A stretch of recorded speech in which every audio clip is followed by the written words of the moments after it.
Welcome to Elevate, the masterclass where we dissect the elements of exceptional achievement and lifestyle design with a focus on personal growth and real estate investing. Now, here's your host, Tyler Chesser. Elevate Nation, welcome back. This is Tyler Chesser. I'm so thankful to have you here, and I'm absolutely blessed and grateful to be sitting here with Deborah Heisz. Deborah, how are you? Doing great, Tyler. How are you doing today? I'm doing great. I'm happy. And I think we're going to talk a little bit about happiness today. We're going to talk a little bit about leadership. And I'm absolutely grateful to have the opportunity to speak with you today. So thank you for taking time, and thank you for serving the listeners of Elevate Nation today. Well, it's my pleasure. And, it's a little bit of a different time that we have right now than when we originally scheduled this. But I'm sure, things like happiness and leadership haven't really changed. Just maybe the delivery of how we communicate those things have changed quite a bit recently. But, it's a good time to take a pause from everything that's negative and talk a little bit about happiness and the impact it can have on your life. Absolutely. No, that's a great reminder. And it's actually a great opportunity for us to say, how can we build lasting happiness in our life, right? Because times aren't always going to be rosy. They're not always going to be perfect.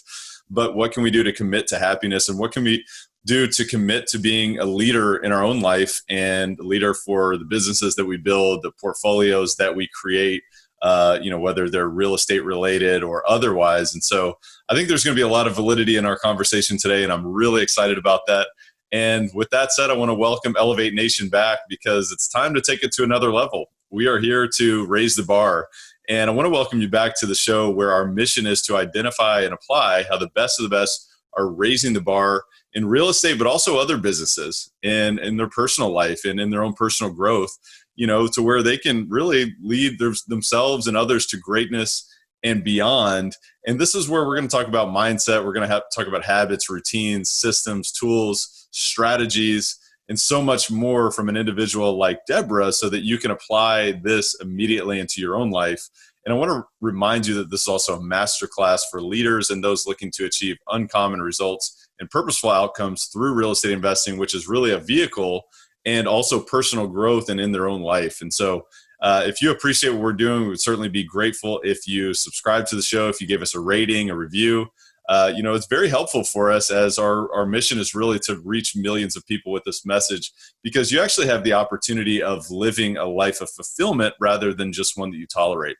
I know that is for sure, and that's exactly what we talk about in this show. So with that said, I want to introduce you to Deborah Heisz, and her forte is building strong teams and leading them to embody the founder's vision and company culture, bringing the vision to fruition beyond expectation. With more than 20 years of leadership experience in a variety of roles within the multi-billion-dollar direct selling industry, Deborah has successfully built and led strong teams to achieve strategic goals. Deborah has successfully chaired Neora's Global Steering Committee and directed the leadership team to position the company for new growth domestically and internationally. Deborah is driven to ensure that Neora continues to move forward as a unique model of positivity, diversity, innovation, and integrity in the worldwide direct selling industry. In addition to her position as Neora's co-CEO, Deborah maintains her role as Chief Executive Officer of Live Happy LLC. Deborah is also the co-founder and editorial director of the positive lifestyle magazine Live Happy and the Happiness Movement. And she's also a graduate of Texas Tech University with a bachelor's degree in English. And she also holds an MBA from the University of Dallas. And I love this, her favorite core value of Neora is to be real.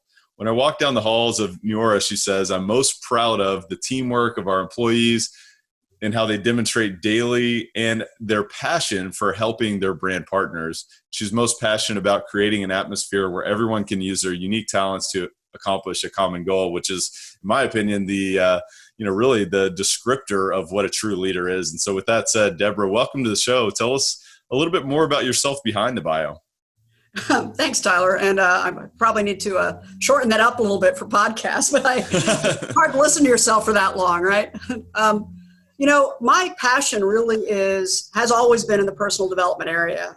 In addition to starting Live Happy magazine along with Jeff Olson. So for those of you who don't know who Jeff Olson is, he is the best-selling author of a really important book called The Slight Edge. And if you haven't read it, you should.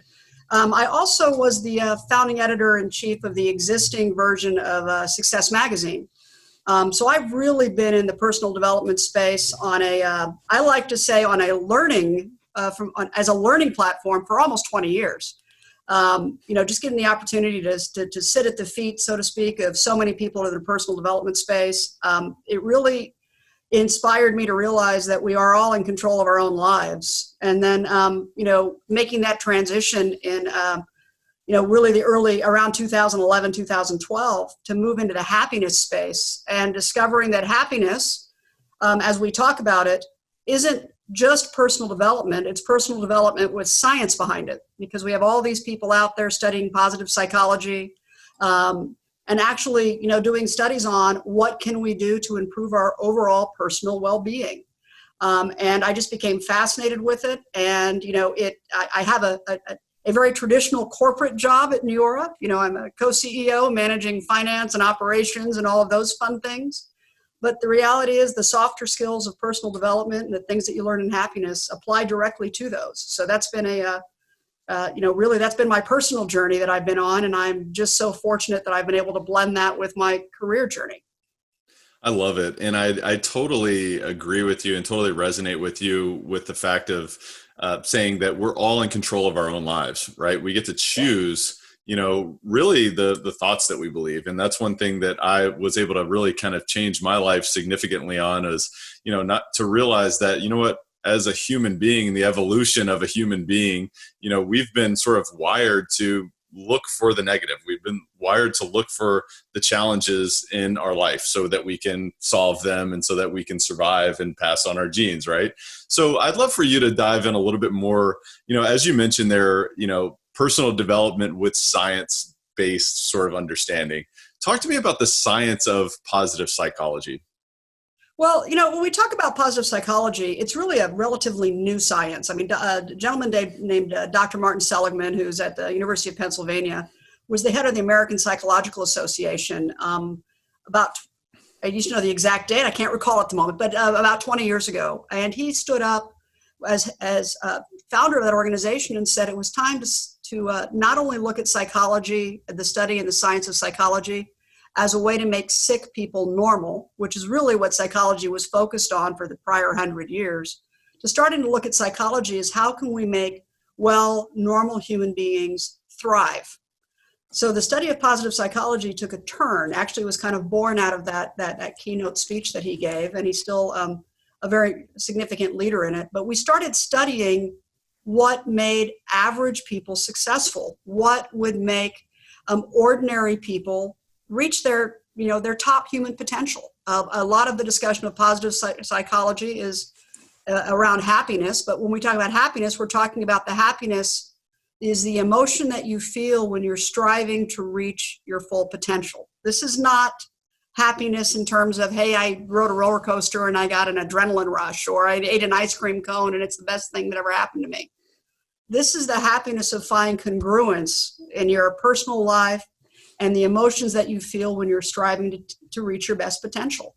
And so they've, done a lot of studies on happiness and what that means and how people can have a higher, the way they classify it in scientific speak is not happiness, but a higher perceived well-being. And what they've discovered is that successful people aren't happy because they're successful.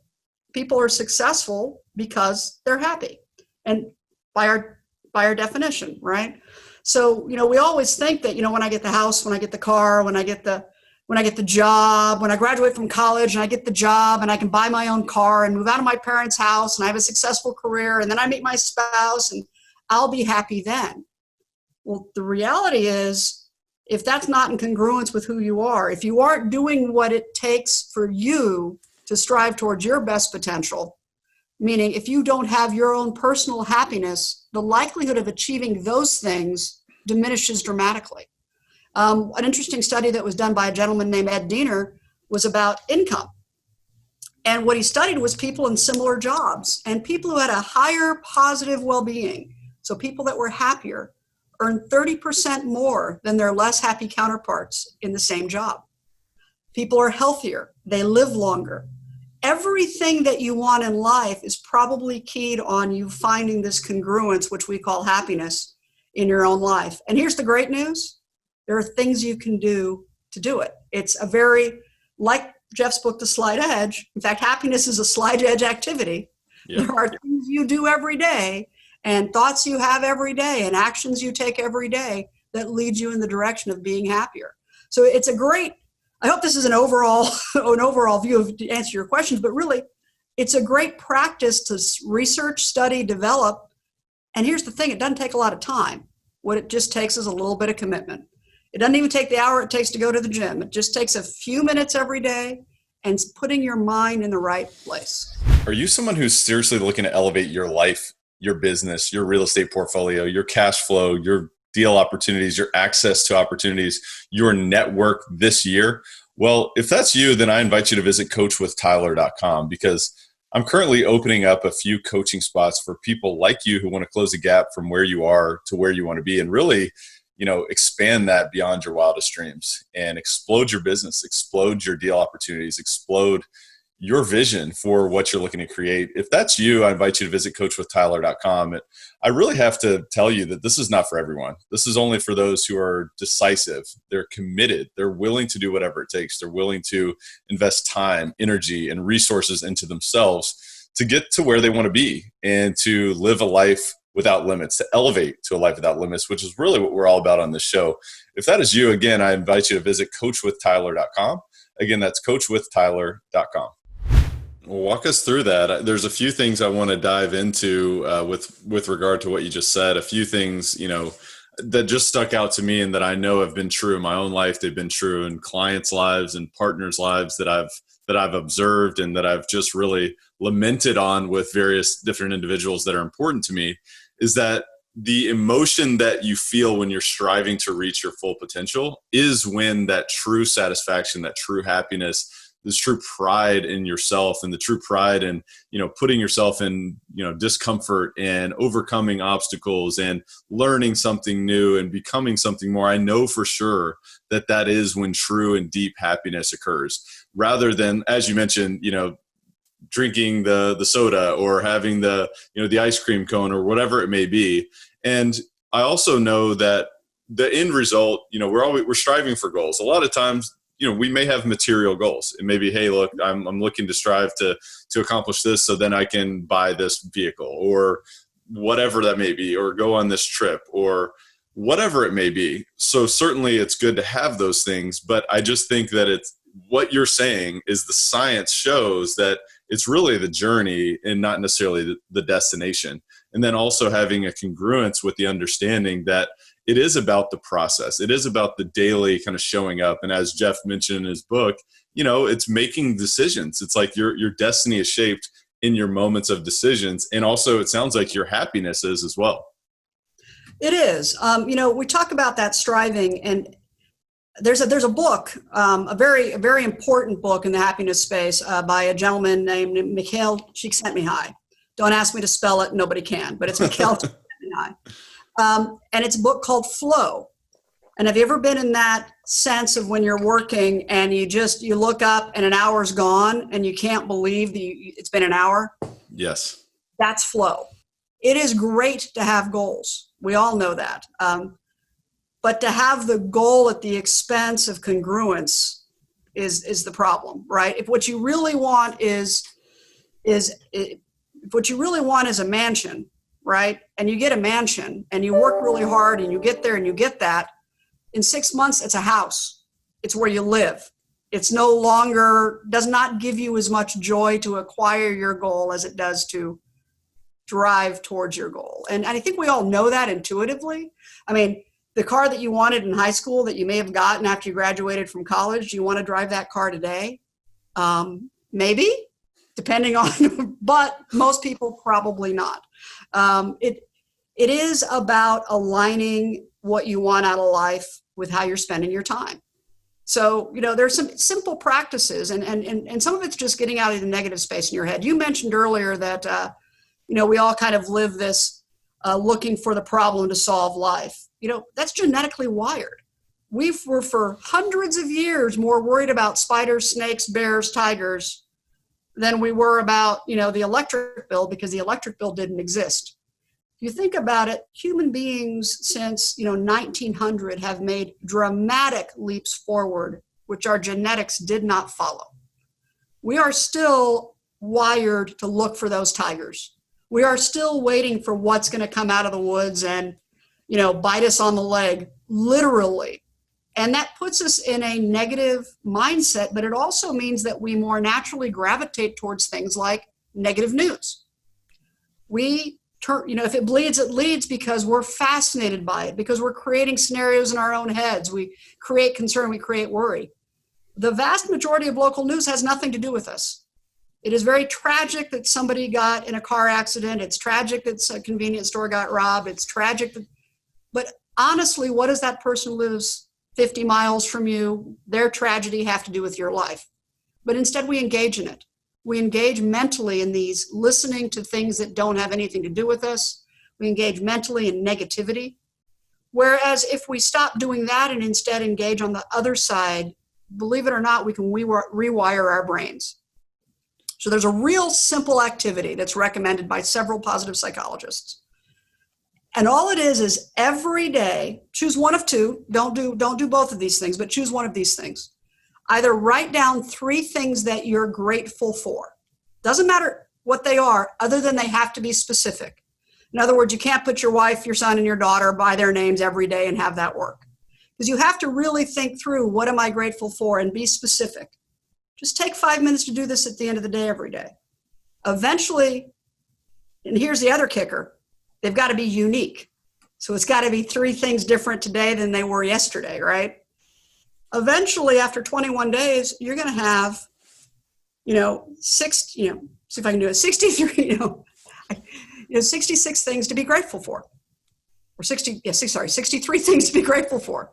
We got to get our calculator out. Yeah, we shouldn't. I'm usually very good at math, but the joke is I'm only good at math that has dollar signs in front of it. So, 60, so 63 things. But more importantly, you're going to have trained your brain to look for those 3 things the next day. If you've got to write down 3 things at the end of the day, they've got to be 3 distinct things that weren't from the day before or the day before that. You're going to start looking for those. The other activity is very similar. Instead of writing down 3 things that are good, write down 3 things you're grateful for. Write down 3 good things that happened that day, every day, for 21 days. Well, what the studies show us is not only does your personal well-being go up during the time of the activity, but even 6 months later, your perceived personal well-being, because really only we know if we're happy, right? You can't ask somebody else, is that guy happy? You can only ask that guy. But your perceived personal well-being is higher 6 months later than it was before you started, even if you stop after the 21 days. Because what you've done is you've kind of rewired your brain to look for good things in life and the good things that happen, not just be looking for the spiders and the other things. And part of this is minding what you put in your brain.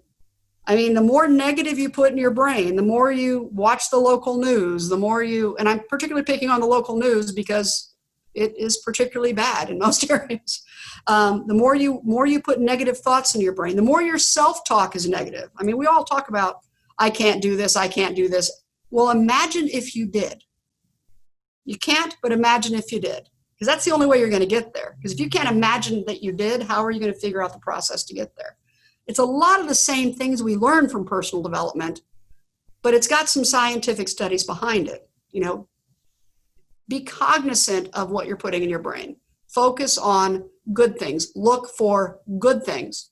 And suddenly you're going to find the world is full of beautiful, wonderful, good things and great people, and you have a lot to be grateful for. Because let's be honest, you were born here. If you're listening to this podcast, you were born in the United States, or you were born in a first world country with lots of advantages. We have a lot to be grateful for. I don't care where you fall in the economic strata of this country. We have a lot to be grateful for. And we forget that. And we need to remind ourselves of that daily. Yeah, you have to put in the work to recognize that there are so many things to be thankful for and grateful for. And once you start to do this practice, I know from experience, it's like, wow, you start to recognize there's a lot more than 3 things that I could say every single day. And Yeah. just a quick tip also that I recognize as I went through this process before myself was I said, all right, well, if I have to make a unique, specific thing that I'm grateful for tomorrow than I did today, let me just start with today is ABC. Tomorrow is DEF, and I'm going to start with the letters of the alphabet. I'm just going to go through the alphabet. So that was just a little bit of a tip that I used myself. So maybe that's something that the listener can engage in themselves. But I'd be curious, what do you think actually happens in terms of the wiring of the brain? One thing that I'm fascinated with is just the subconscious mind and how it, really, and also the reticular activating system. One thing that I'm super passionate about in terms of goals and also designing a life is being intentional with how I'm using my subconscious mind and planting in information so that it finds it, right? Which it sounds like exactly with what you're talking about in terms of, giving yourself the opportunity of having 6 months worth of results from a 21-day challenge. So what do you think actually happens in the mind during this process? I'm not that kind of I'm not a scientist at all, and that is a stretch. But let me tell you two different things that I know about. One is a study that was done with men who were in, their 70s and 80s, and they were put in a camp that was decorated like they were in their 20s and 30s, and the only thing that they had access to was media from that time frame. So they had magazines and newspapers and pictures and all of these things from that time frame. And what they know was after living, the result is after living in that house or that camp for a couple of weeks, and they were only allowed to talk about things from that time frame. They literally had to pretend they were in their 20s and 30s. Their mobility got better, their mental acuity got better. Everything about their physical, personal well-being got better because they were surrounding themselves with, I'm young, not surrounding themselves with, I'm old. And it makes a huge difference. The other thing is a gentleman whose name I cannot remember, but he presented at the International Positive Psychology Association meeting that was in Montreal 4 years ago now. But it was really insightful because he was a neuroscientist. And he was studying the effects on the brain, the effects on your health, the effects on cells of hope and happiness and positive outlook. And what he discovered was your telomeres, which are the things in your cells that, kind of dictate your health and your longevity. People who are more hopeful actually had longer telomeres. So, basically hope is a big component of happiness, looking forward, having a positive outlook. It's a big thing. So I don't know how it works, but I know scientifically it does work. Mm-hmm. And I guess for me, being a layman, that's all that I really need to know is having positive outlook increases your well-being, increases your health, increases your longevity, ultimately increases your success. Obviously, positive relationships are better. Who wants to be in a relationship with a negative Nancy, so to speak? Right. But there is so much worthwhile focusing on your positive outlook and on your happiness. But there's a couple keys around that. It's not a destination. You're not going to reach a point where, I'm happy. You're also not going to reach a point where the world isn't going to throw you curveballs. I mean, all you can control is yourself. You can't control what, I usually say the driver next to you is going to do. He's going to swerve into your lane at any minute. All you can do is build the tools to overcome the outcome, to deal with the outcome. So just keeping in mind that happiness is a journey, not a destination. And the other thing I think that's really key to happiness is one of the few things that grows when it's shared. It is our obligation to share our positivity with others. And I think that there's a bit of a world, actually we all know there's a bit of a world dismissal of the Pollyanna in all of us.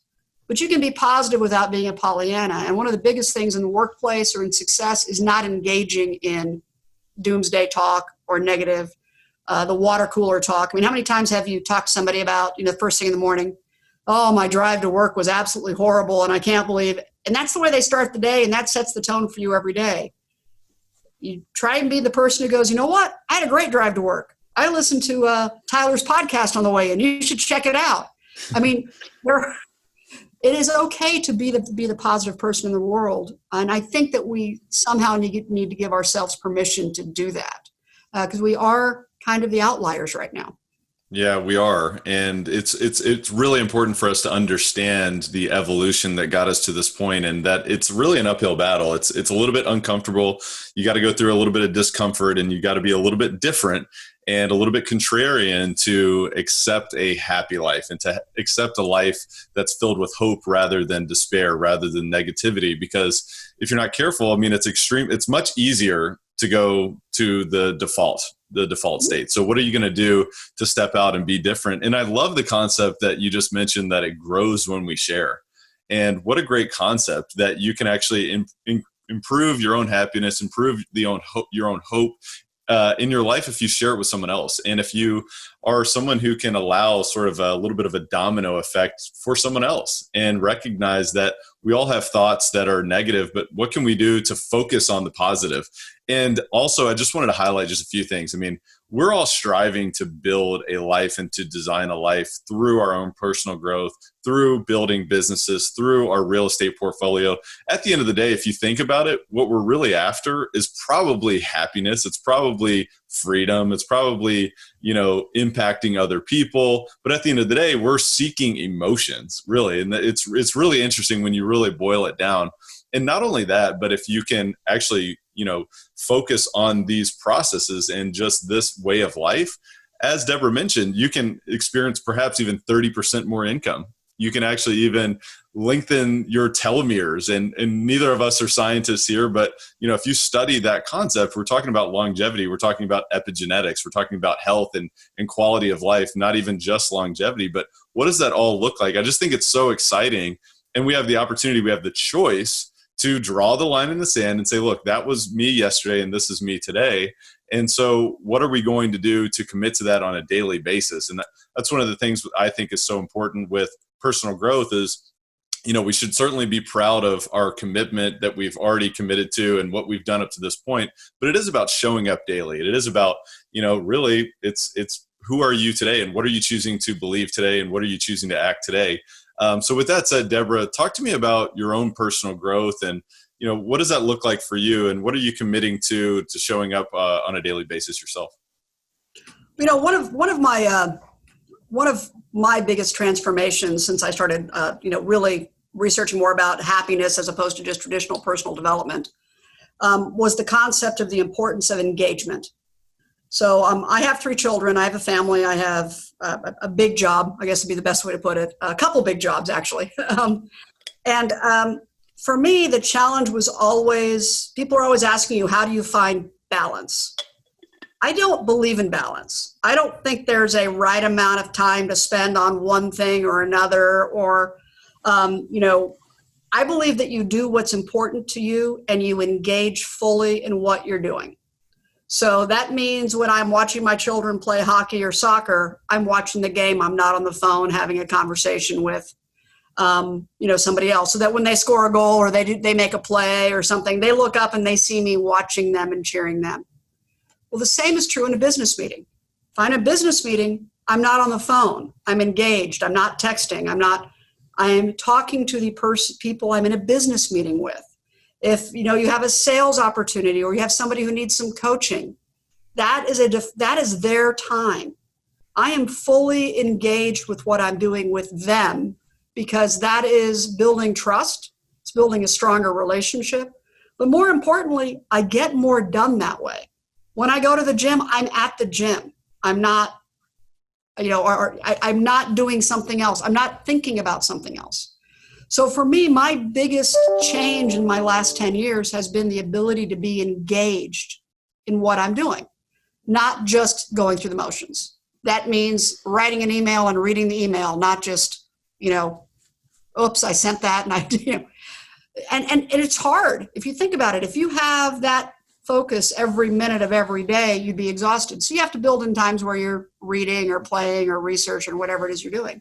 But engagement for me is a key. And it's a big part of leadership for me as well, because I need the people that work with me, the team, the leadership team we have at Neora, the people I work with at Live Happy, I need them to feel like I'm present with them, and I need to feel that they're present. So it just sets a standard of, if it's important enough to do, it's important enough to take the time to do it, if that makes sense. Yeah. So that's been a big change for me, because I used to be hey, I've got 400 emails, I got to get them all answered, and I'm going to answer emails while I'm talking to you person.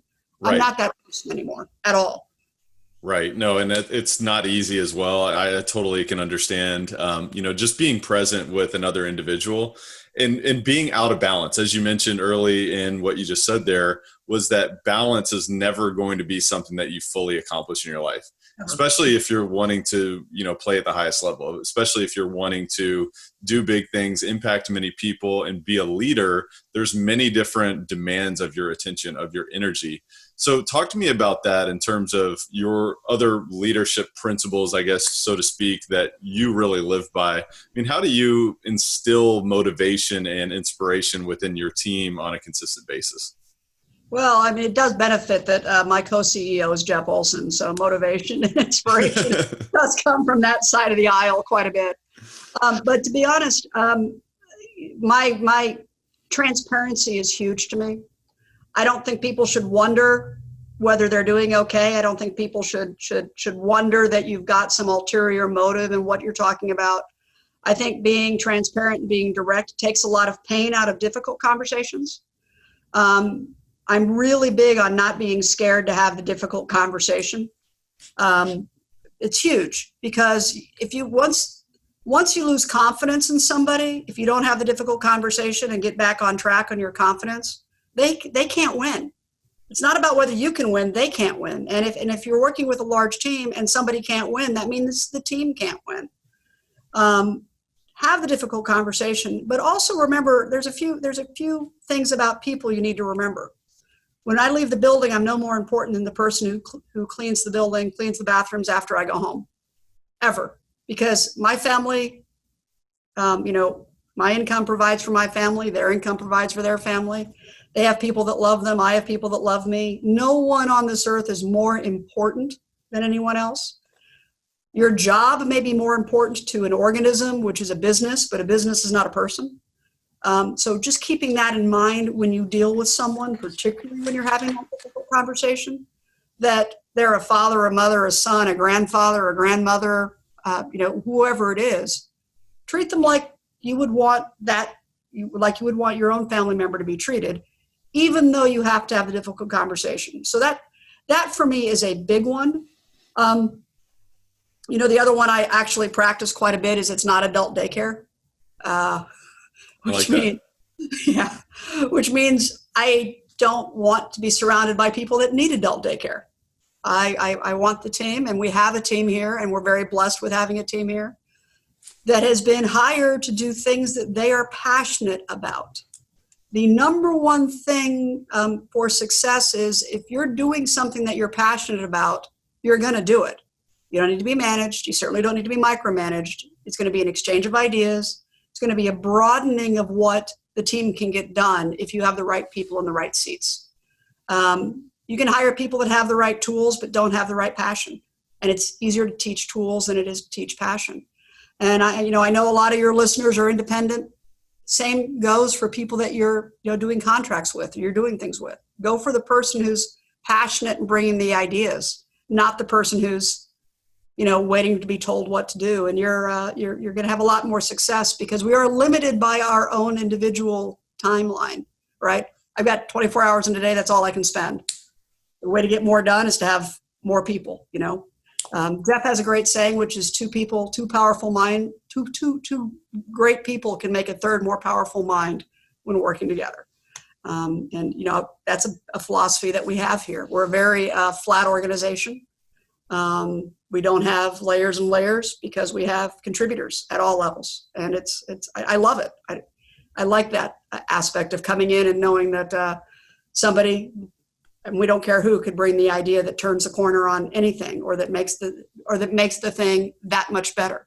Our lawyer named one of our promotional programs recently. Now, having a lawyer have a marketing idea is incongruent, the Department of No New Business and a marketing idea, but it worked. It was one of the best ideas we'd had in a long time. So, for me, leadership is about transparency, listening, having the big conversation because you need to have it. And most importantly, paint a vision of the destination, because if you don't know where you're going, you're never going to get there. So, paint a vision of where you're going, and don't be scared to take the first step, even though it may be in the wrong direction, because we can stand here all day long waiting for perfect information. And I see so many people do this. They stand, and particularly, we're direct selling. We have independent contractors. People come in, they're passionate, they're excited, but they're waiting for perfect information to get started. You will never have it. Paint a destination on the wall, and you may walk, left, right, get way off track on your way there, but you're far more likely to get there doing that than you are standing still. And instilling that in people by painting a destination, letting them know it's okay to make mistakes, because we can always course correct, is better than standing around. And it's an organization in motion as a result, and it's a lot of fun. This episode of Elevate is brought to you by CF Capital, a real estate investment firm formed by myself and my partner, Brian Flaherty, where we invest in multifamily real estate communities across the Southeast United States. If you'd like to learn more about our approach, our mission, our acquisition criteria, and how you can learn more about future opportunities, visit cfcapllc.com. Again, that's cfcapllc.com. Okay, Elevate Nation, you got to replay that because there's some absolute gold right there. And I don't say that too often. There's a lot of wisdom there. And I love just the concept of painting the vision of the destination, because it's not going to happen unless you do as a leader, right? As Deborah mentioned, you're never going to have the perfect amount of information. You're never going to have the entire picture. But what fun would that be if you did as well? This is a journey. And also, I just love how there's so much of a correlation between the journey of your own personal happiness, your own personal joy, and, life quality, and also how that translates into your leadership. Have those tough conversations and engage in some challenging sort of dialogue with your people, because it's not always going to be easy. And if you've painted the vision of the destination, you're going to have to course correct. It's like what Jeff talks about in The Slight Edge, is that, a flight from New York to Los Angeles, 98% of the time is off course. So what tough conversation do we need to have when we're over top of, Virginia? We're over top of Virginia. We need to have a tough conversation. We need to get back on path because we're going south. We're going towards Florida right now. We need to go towards California.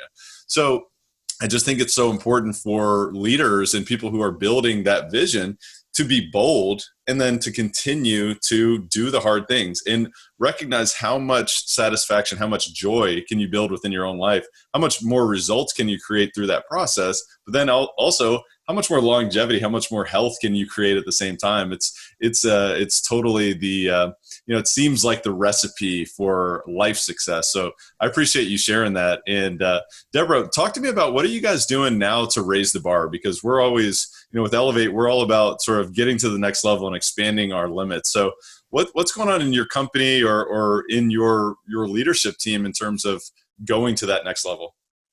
Well, we went through a time frame where we had to reinvent ourselves.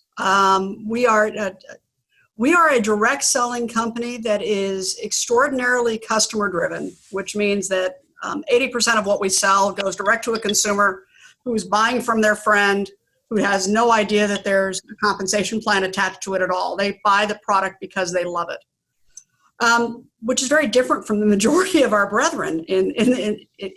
So we had to kind of go through a reinvention, and we had to recognize that we looked at our field, and our field was filled with people who were, yes, they're entrepreneurs, but they're housewives, they're nurses, they're teachers, and we had to quit trying to have them do business the way we'd always looked at doing business. We had to listen to them and say, oh, this is the way they can be successful. And we started leveraging that. So it really took a lot of, a lot of talking to and working with our field to identify that we need to give them the tools so that they can succeed, and not try and teach them how we would succeed if we were doing it, because it's a very different person sitting in an executive office than it is sitting in their home.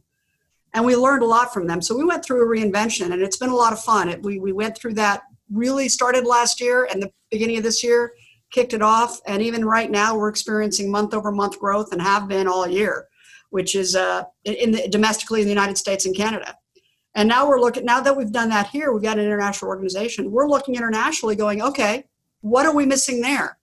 How do we stop imposing what we think is the right thing to do and start looking at what's working? Somebody here once said we had to have this organization, and they said, I'm not going to pay attention to that organization because even though they're growing, they're doing it wrong, right? They're growing, but they're doing it wrong. And finally, we had the aha moment. Wait a minute, they're growing. You're not. Why am I listening to you? Why am I not listening? And we've got to do that. So we're going through that process internationally right now as well. And so that's invigorating. Now that's on the Neora side. On the Live Happy side, it's a little more nuts and bolts because it's a media company, but we're launching a daily happiness briefing on Alexa. So starting May, you'll be able to say, Alexa, give me my daily happiness briefing. Ooh, that's awesome. And along with our podcast, Live Happy Now, which we've had more than 3 million downloads, and we've got about 300 episodes out there right now. It's been a raving success. We're just on a mission to share happiness with as many people as possible and get people to understand that this might be the key to you achieving what you want to achieve in life, or at least helping you recognize what it is you want to achieve. Because my dreams are going to be different than yours and are going to be different than some people. They don't want material success. That's not what they're after. And that's okay. That's bless. They want to help as many people as possible. But you can help as many people as possible and achieve material success at the same time. I mean, they aren't differing ideals. So, just going, happiness is the key to discovering what really gives you that flow, gives you that mission, gives you that sense of, hey, I'm where I should be right now. And, so on Live Happy, we're broadening the ways that we reach people. So that's always exciting.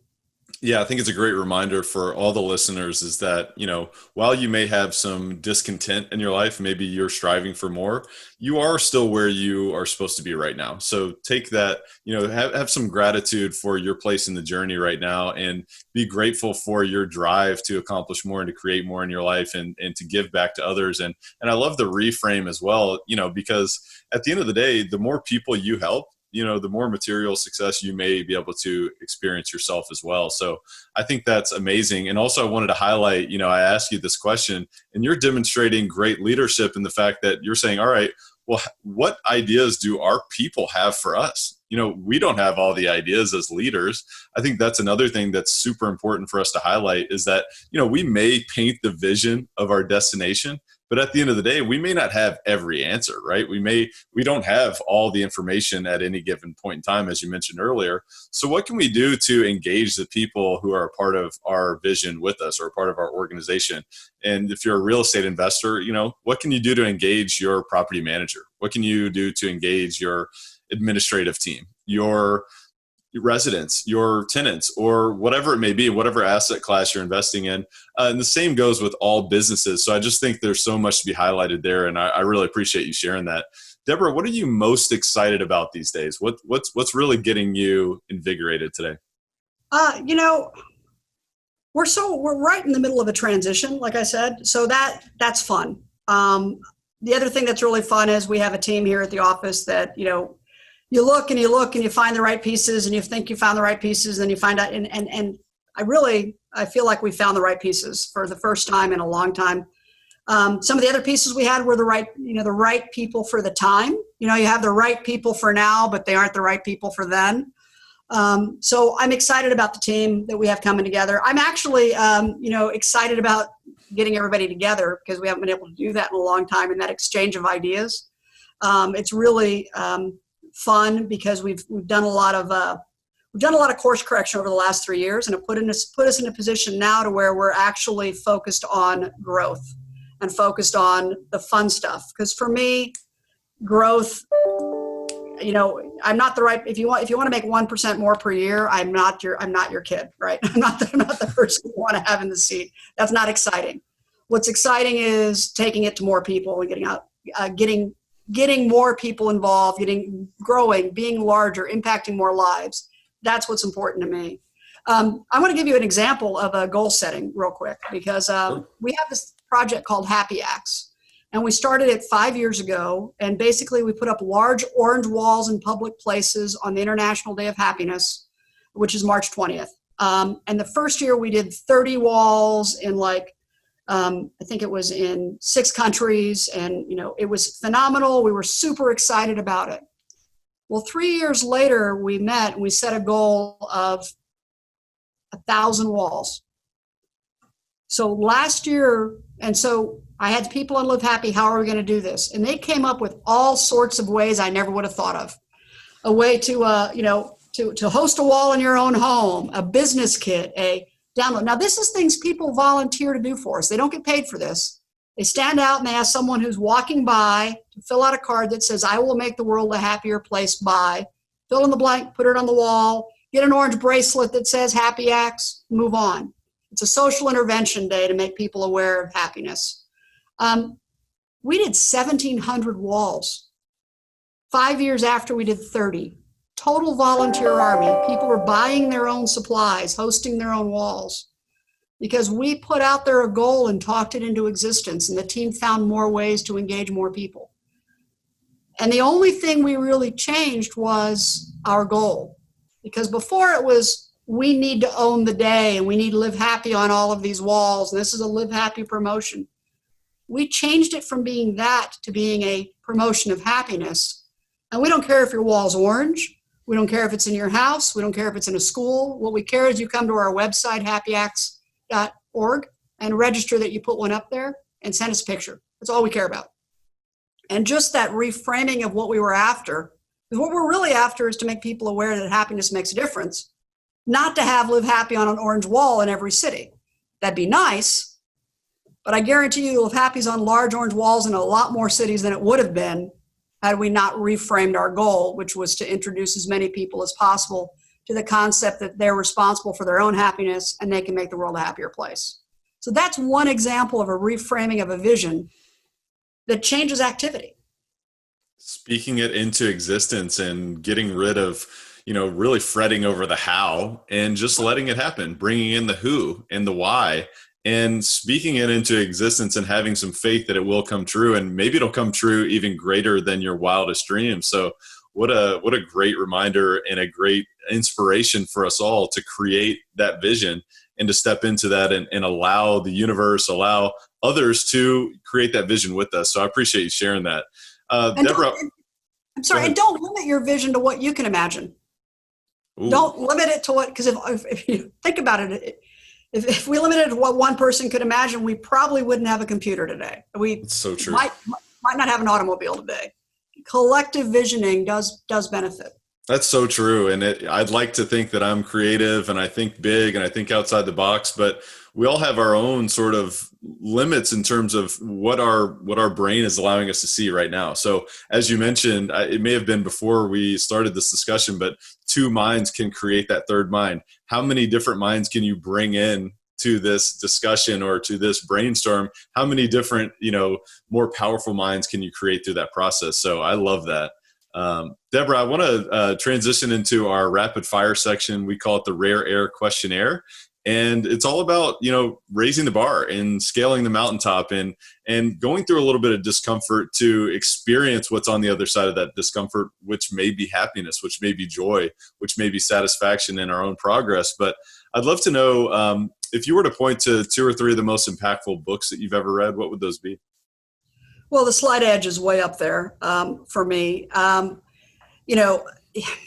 Gosh, I've read so many books. Good to Great, when it first came out, was very impactful for me because I'm on the corporate side managing large teams, and that really changed the way we looked at that. Another Adam Grant's Give and Take is a really good, more recent book that it's not that recent. And then I love Malcolm Gladwell's Outliers. Those are books that I just think about a lot, and how does what I'm working on right now fit within that.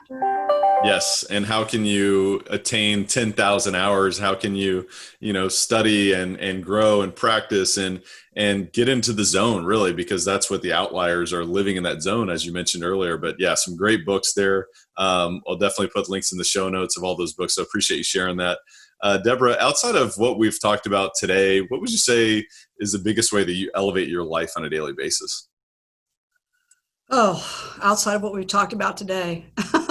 No, I'm giving you a tough one on that one. I am, I'm an introvert. I'm an extreme introvert. So for me, my number one strength is love of learning. So probably the way that I elevate myself is I am constantly reading or consuming something, and it's usually nonfiction. It's usually, either I love biographies. I love history. I love the way people got to where they are. So I think scheduling the time for myself to feed my love of learning is probably a real way that I elevate my own life. I love that. What would you say is the biggest way that you elevate others around you? Well, I'd like to think it's by being, being present, just making sure that they know that they're appreciated in my life. And that they're important enough. And I think one of the cautions here is we all have lots and lots of people in our lives. If they're important enough to engage with, they're important enough to have your attention. Well said. Well said. Deborah, is there any other parting thoughts or words of wisdom that you'd share with Elevate Nation today? I think probably the main thing I'd like everybody to remember is happiness is a choice that you make every day. And I don't mean the emotion, but happiness is a choice you make every day. It's one of your processes. You go to the gym, you eat right, you read, you do your to-do list. But happiness is a choice. It's not something that just happens to land in your lap. It's something that you have to work at, and it's something that deserves your attention. Because like we said earlier, it's about longevity. It's about success. It's about having what you want in life. And really, who wants to go through life being miserable? Take the time to work on it. There's lots of resources out there for you. Check out livehappy.com. It's a good starting place. Happiness is a choice, and the listener made a great choice to listen to this show today, and we made an absolutely phenomenal choice by bringing you onto the show today. Deborah, thank you so much for your time and your wisdom. Tell the listeners how they can learn more about what you do and engage with you further beyond Elevate. Like I said, livehappy.com. You can follow me on Facebook at Deborah Heisz, Deborah K. Heisz, or Twitter at Deb Heisz. But I'd most importantly, can just email me. editor@livehappy.com. They all come straight to my desktop. But I'd love to be able to share any answers to any questions you may have. And there's tons of great resources out there. Well, not only does your happiness grow when you share happiness, but also your knowledge, your wisdom, your growth shares when you share your growth with someone else. So I encourage the listener to share this with someone else and pay it forward. What are your top 3 distinctions that you took away from this show? Hopefully you took notes and you're going to go ahead and apply those lessons immediately into your own life, to your own business, to your own leadership journey, to your own happiness journey. So before we see you next time, we want to make sure that you take massive action. So make sure you do that. And again, Deborah, thank you so much for being here. My pleasure, Tyler. It was great. Absolutely. Elevate Nation, we'll see you next time. Thank you for listening to Elevate. If you enjoyed this episode, be sure to rate, review, subscribe, and pay it forward by sharing with a friend. Most importantly, take this opportunity to elevate your results by taking immediate action on what you learned. For more, visit elevatepod.com.